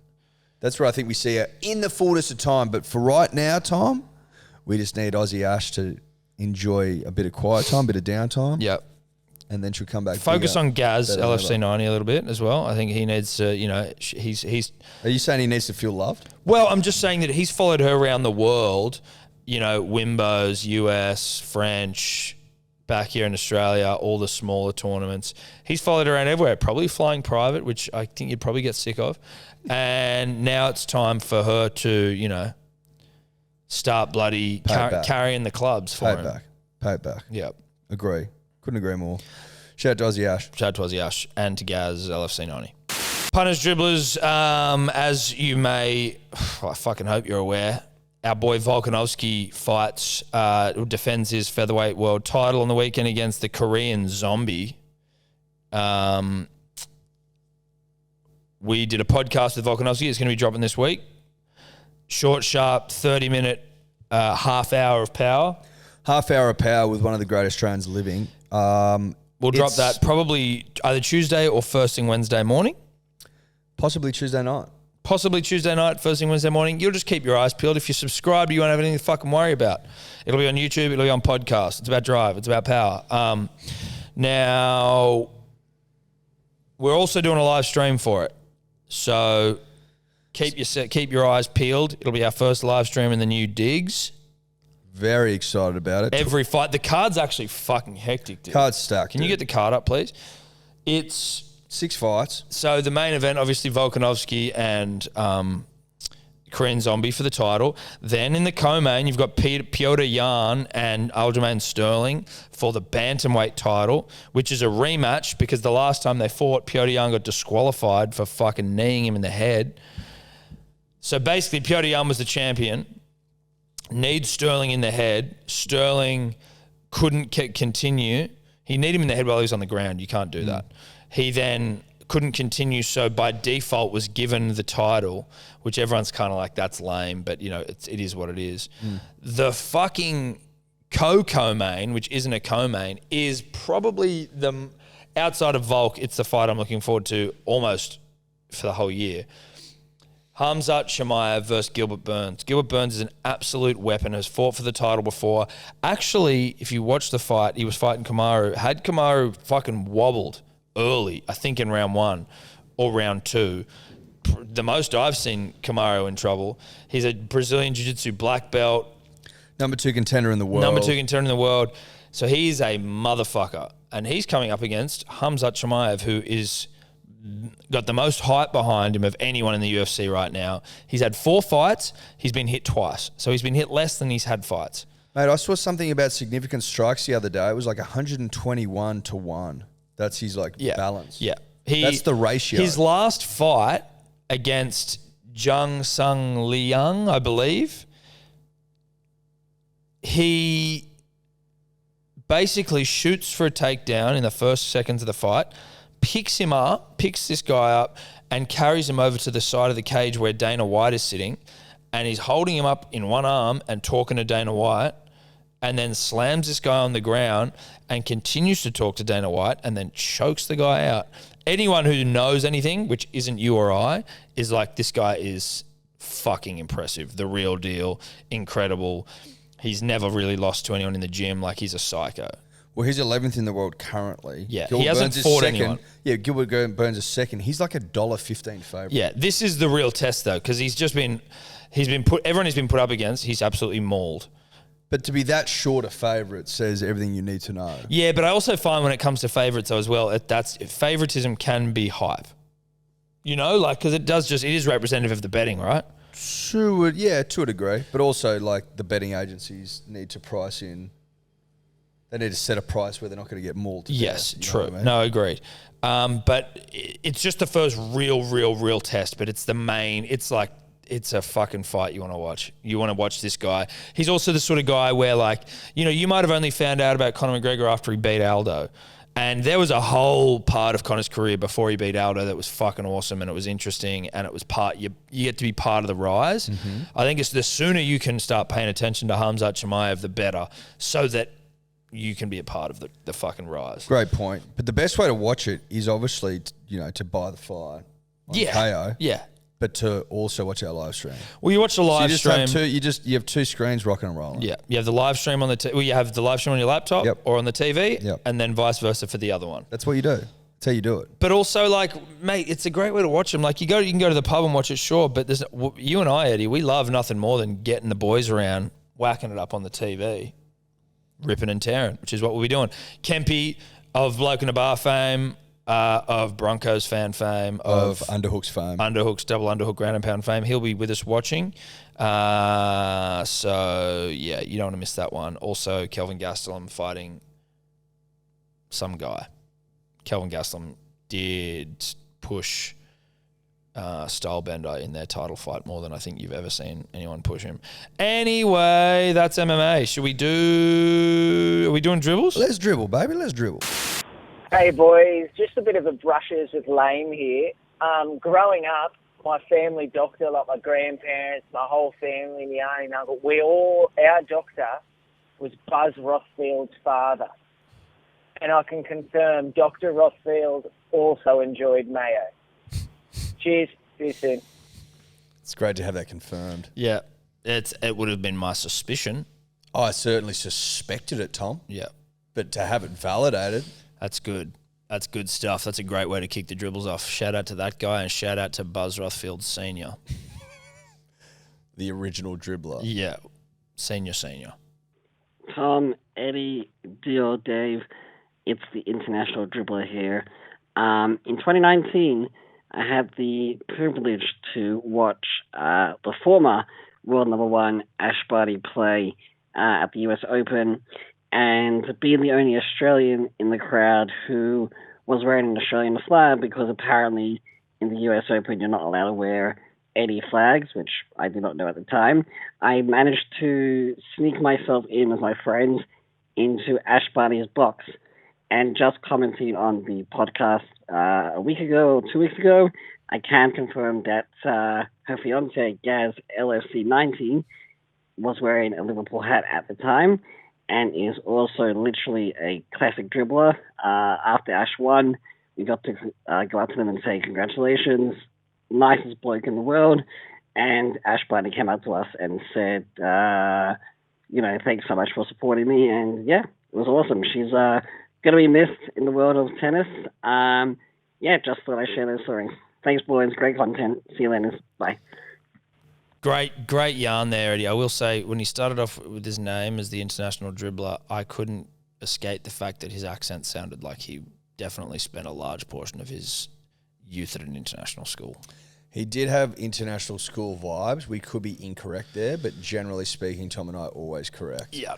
I'm interested by the fact that the US Open doesn't allow flags. That's the stupidest fucking rule I've ever Especially heard. because Yanks are so fucking Yankee about their flag. You know? No flags are allowed, but before every game, we're going to have a court-sized American flag, and we're going to fucking bang on the we're going to have anthem fighter for the jets 1000th fly time. over the goddamn building and blast out flag colours and shit. But no flags. Give it a rest, USA, because you dickheads are the biggest flag riders of all time. Yeah, big time flag riders. But good to hear that, he was able to sneak into Ash's box, and that, Gaz LFC90 was a good guy, and, had his, Liverpool hat on, and Ash said thanks for support. I think that's great. I love that. And shout out to that guy. Please confirm that you spent all of your schooling at an international school. Tom, Eddie, D or Dave, how you bloody going? It's the dribbler who says great a lot dribbler here. As resident experts of the handshake, I look to you two for some advice. I recently went to a wedding over the weekend with family friends and some people I haven't met in a while. Now, as we all know, everyone shakes with their right hand in a formal greeting. Unfortunately for me, I was unable to do so because I have broken my hand. How have I broken it? Well, in the Melbourne Storm's famous win over the Bunnies in round 2, I got rather frustrated when Olam was sent from the field and the great Campbell Graham crossed the line to potentially send it to overtime. In pure frustration, I took a swing at the cushions on my sofa and I missed and hit the wooden frame. I broke the knuckle on my pinky finger. My question to you is, how do I explain this to people that don't understand the pressures of rugby league, and what other alternatives do I have to the firm handshake? Yes, the bone is still in one piece, mostly. It's just a bit cracked. Yes, I do have a splint. No, I don't wear it because I don't want to keep explaining myself 70 times a day. Thanks, boys. Greats forever. Accurate punching never. Beers soon. I think he needs to wear the splint. I think you need to put the splint on, and if you're sick of explaining the story, maybe wear a little sign around your neck.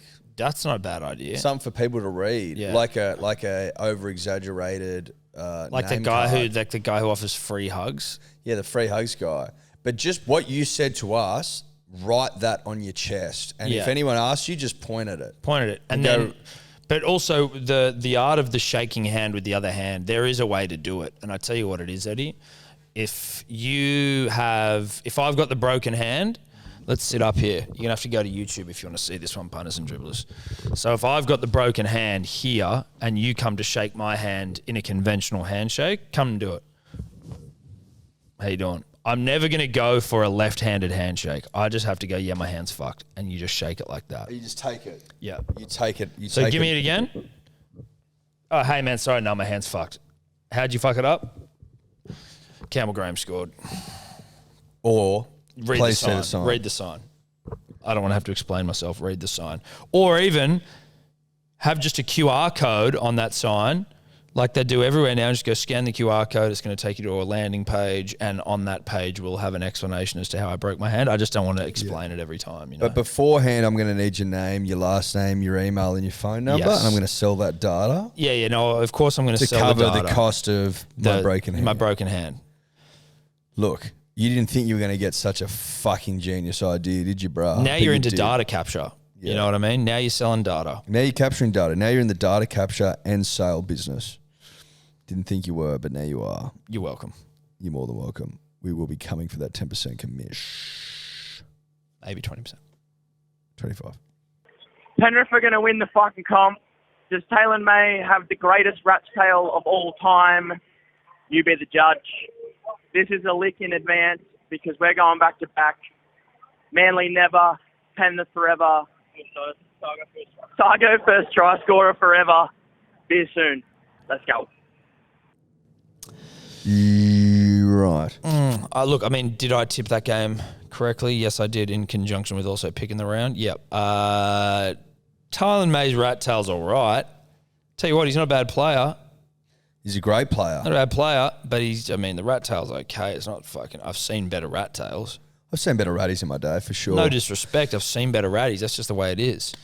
Sorry, bro, but Taylor May can play. Yeah, the try, I think it was the second try he scored where he basically ducked into all of these players to still get over. It was like he was almost guaranteed to be thrown out. That was impressive. I'm glad you're impressed, buddy. Yeah, I was impressed. Thanks for the dribble, bro. Yeah, the northeast dribbler here. Just to just fucking count up Michael Price's shitty old night. 18 nil. Nico Hines, wet hair, windy, looking hot as ever. I'd just like to point out, Sharks got the most balanced, ugly to hot lineup in the NRL. Nico, Blake Brayley, mixed with Michael McInnes and Dale Finucane, and the nut trucker Hall of Famer Aiden Tolman. Just like to get thoughts on that. Thank you. Not a bad question there.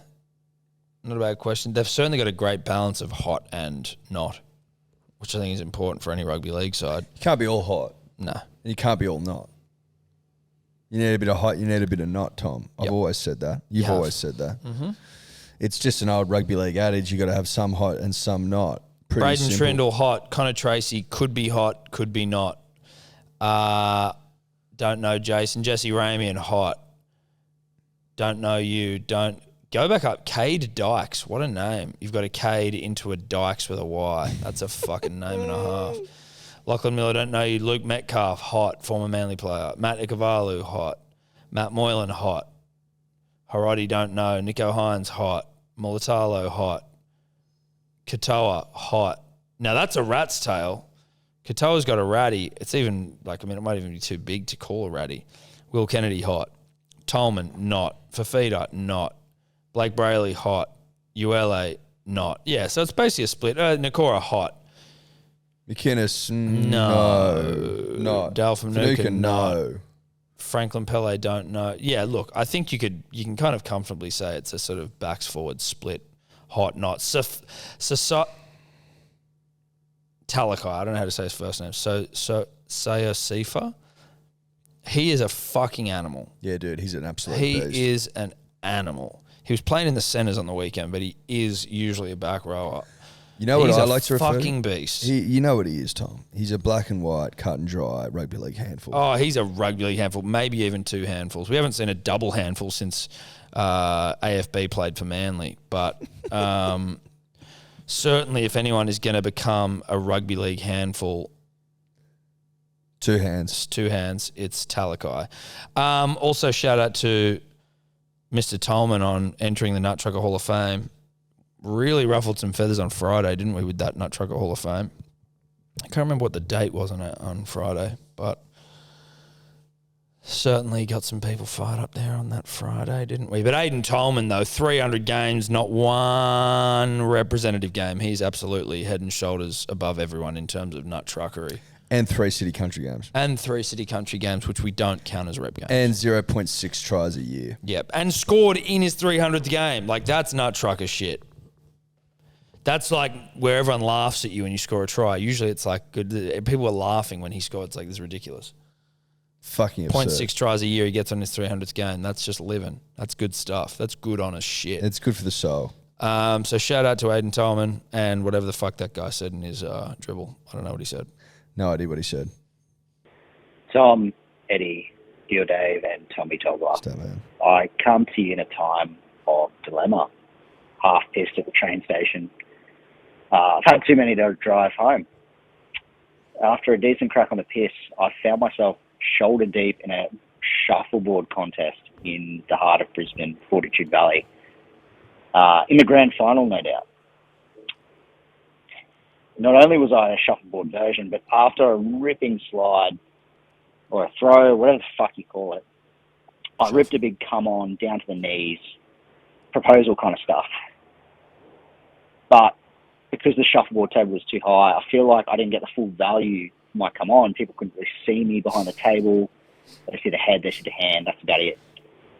When is it appropriate to double come on, to stand up and go again?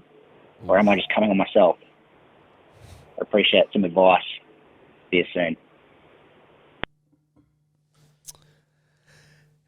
If you come on twice, does that mean you've come on yourself? Look, it's a difficult one. Do you kind of only have one shot, one opportunity to capture everything you ever wanted in one moment? You know what I mean? If you pull off a great shuffle and then you want to rip a come on and you fuck it up, that's on you. That's on you. And going for a second one is obviously read the room, but if you go for a second come on after fucking up the first one, chances are the second one's going to be worse. In moments like this, Tom, when we're talking about come-ons and the rules around it, I always like to defer to the king of the come-on, Leighton Hewitt. Mm-hmm. I'd ask this dribbler this simple question. Did you ever see Leighton Hewitt fuck his first come-on? It's a great question, and the answer is baked into the question. Think about that, young dribbler. Ask yourself that question, a simple one. Did you see Leighton go the double? That should answer your question. There you go. We move on. Tom, Eddie, David, Toblerone. It's the Coonabarabran Cowboy dribbler here. I just wanted to report some recent war crimes that have really rocked me, and I'm a bit rattled. I just wanted to get your thoughts on when a bloke tips against his team purely to get that tip right. I think it's unjust, it's uncouth, and it's disgusting, really. What are your thoughts? Rabbitohs never, Manly 13 plus. I think it's unacceptable. It's a disgrace. Like, you should basically always be staring down the possibility of not picking 8 from 8 because you've picked your side, irrespective of form lines and everything else, right? Well, I just think that your team's always a sniff unless you play for the Tigers or you support the Tigers. I think your team's always a sniff. Yeah. Enough to be picking them. You know what I mean? Yep. Your team's a sniff, mate. You got to pick your team. If you don't pick your team, then you're not really a fan. Well, now, it means you don't believe. Like, obviously, lucky for us that the team that we support, always a sniff, more than a sniff, basically wins every game. It's one of the things that helped me get 8 from 8 on the weekend. I picked a perfect round. So, I mean, if you don't back your team, then you don't deserve a perfect round. Like, what an empty feeling if I'd picked a perfect round and I'd tipped the Raiders. You know what I mean? Like, that's empty. Imagine New South Wales winning the Shield, but me tipping against them. Or you winning money on New South Wales losing. Like, where would I that's just, it's unacceptable. No, you're a fucking disgrace. You're an absolute fucking disgrace. I don't know if that dribbler was talking about himself or about a mate. I think he was talking about a mate, but I'm directing my anger at him. That's all I've got. That's all you've got. Be better than that, dribblers. Be better than that. Tom, Eddie, Dior, it's the Wikipedia dribbler here. I was just talking to the missus about the great Billy Birmingham. She didn't know who he was, so I decided to take a trip through Wikipedia and show her some of the great impressions that the man does. Wikipedia. And in the bottom, I find a section about Tom. It says, Birmingham's son Tom is one half of the duo Hello Sport, of which version of Hamish and Andy fame. Just thought you guys might like to know about that and wonder if it was one of you guys that put it in.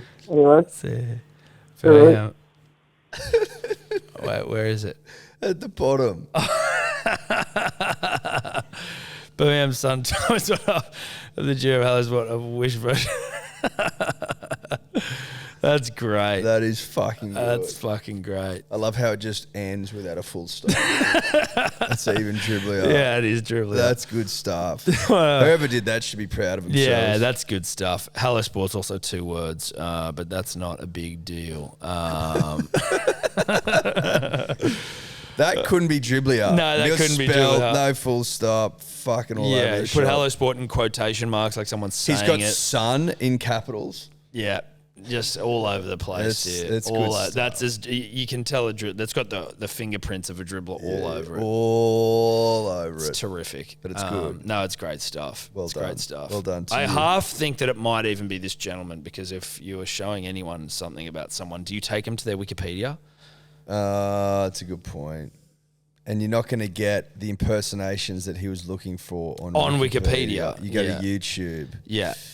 And he spelled your name wrong there, Eddie Simpson. Right. Why is your name in there? Scroll up. Is it meant to be Eddie Maguire? Wait, where? Oh, no, he impersonates me. Is that... Yeah, that's what I mean. They've got Eddie Simpson in there. Click on me. Where's it go? There's no page. That's why it's red. Yeah. He also, So I don't have a page. Whoever did this spelt Ken Sutcliffe wrong as well. This has got, and Calendar I think spelt wrong. Kenny Calendar.